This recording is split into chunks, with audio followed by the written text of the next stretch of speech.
All right, Travelodge in Hawthorne, Nevada. That's where we are, right? It is, yeah. Yeah. Room 214, Valentine's Day room, 214.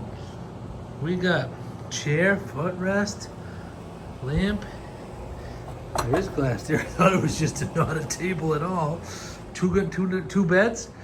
We got a microwave and a fridge. We got some big drawers, TV.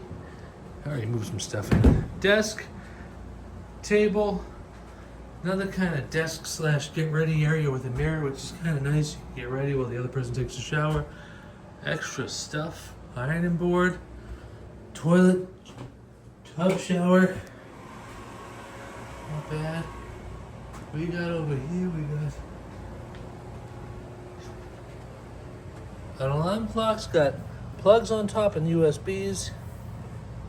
Plain old lamp.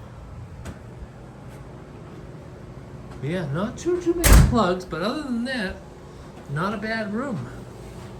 I wish there was some more plugs, but there's plenty of room in here. And not bad.